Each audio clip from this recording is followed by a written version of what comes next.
अमूमन राजनीति में देखा जाता है कि जब नेता और खास तौर पर जब सत्ता में हो तब काम करना ज़्यादा बेहतर होता है, तो फिर आपको बड़ी बड़ी उपाधियां मिलती हैं कि आपकी स्ट्रेटेजी काम लाई, आपकी मेहनत रंग लाई। लेकिन आप इस उत्तर प्रदेश में काम करने तब आई पूरे दमखम के साथ जब कांग्रेस उत्तर प्रदेश में 30 साल से सत्ता से बाहर है। तो और कब आती? तो आपका कहना है कि मुश्किल घड़ी में अब आप और क्या, मुश्किल घड़ी में ही तो आपसे मतलब ये ज़रूरत होती है कि आप लड़ें ना, संघर्ष करें। कोई जब सब अच्छा होता है उनके लिए तब थोड़ी लड़ते हैं, संघर्ष करते हैं। मुश्किल है तभी तो संघर्ष कर रहे हैं। तो इस और क्या करें, मैं चली जाती कहीं पे जहाँ पे किसी संघर्ष की ज़रूरत नहीं है, तो क्या फिर उससे फ़ायदा क्या होता है? नहीं। मतलब फ़ायदा मतलब पार्टी का क्या फ़ायदा होता? जी अच्छा, इस संघर्ष की मंजिल आपको दिख रही है प्रियंका जी? हाँ, क्यों नहीं, बिल्कुल दिख रही है, दिख रही है। जो भी देखिए संघर्ष मैं किस लिए कर रही हूँ, यहाँ क्यों आई हूँ। सबसे पहले तो हमारी पार्टी का संगठन यहाँ पे कमज़ोर हो गया था। 30 सालों से पार्टी सत्ता में नहीं रही, तो एक तरफ तो पार्टी की जो ज़रूरत है और संगठन बनाने की ज़रूरत है वो है। दूसरी तरफ यहाँ की परिस्थिति देखिए ना, ये देश का सबसे बड़ा प्रदेश है जी। यहाँ सबसे ज़्यादा नौजवान भी है, देखिए तो सबसे ज़्यादा हुनर भी है। ये नहीं है कि हुनर नहीं है, ये नहीं है कि कैपेबिलिटी नहीं है। आजकल का नौजवान पढ़ा लिखा भी होता है। यहाँ की खेती उपजाऊ है और परिस्थितियाँ इतनी ख़राब, मतलब अगर कोई भी आंकड़ा देखिए तो उत्तर प्रदेश पीछे ही है। चाहे लॉ एंड ऑर्डर का जो भी आप ये लोग प्रचार जो करते हैं वो अलग बात है। देखिए गवर्नेंस में और लॉ एंड ऑर्डर में एक बहुत ये जुड़ी हुई चीज़ें हैं, इसमें बहुत गहरा ताल्लुक है और यहाँ गवर्नेंस हो नहीं रही है जी।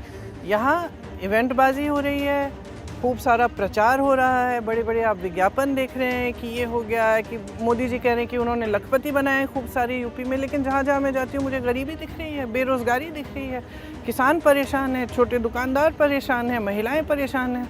तो ये परिस्थितियाँ क्यों हैं? और अगर हम यहाँ नहीं लड़ेंगे, अगर हम यहाँ से नहीं शुरू करेंगे और यहाँ से नहीं कहेंगे कि देखिए राजनीति का मकसद क्या है, राजनीति का मकसद है सेवा करना जनता का।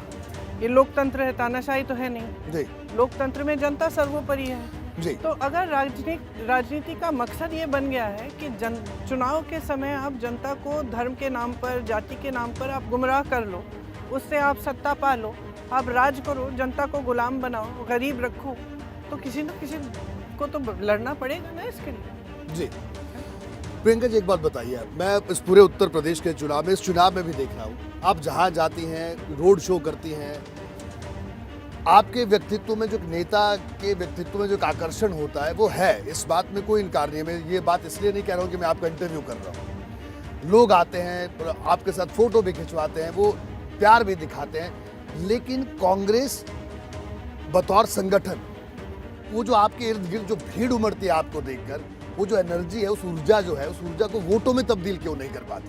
क्योंकि अभी तक संगठन बहुत ही दुर्बल था। जब मैं 3 साल पहले यहाँ काम करने आई तो हमारा संगठन मुश्किल से ज़िले तक पहुँचा और ज़िले में भी थे, लेकिन मतलब एक सक्रिय संगठन नहीं था, लोगों के लिए लड़ नहीं रहा था, लोगों से जुड़ा नहीं था।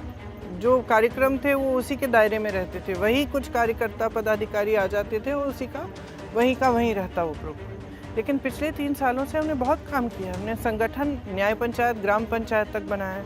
हमारे प्रोग्राम एकदम बदल गए, प्रोग्राम इस तरह से बदले कि कुछ भी पार्टी के दायरे में नहीं रहा।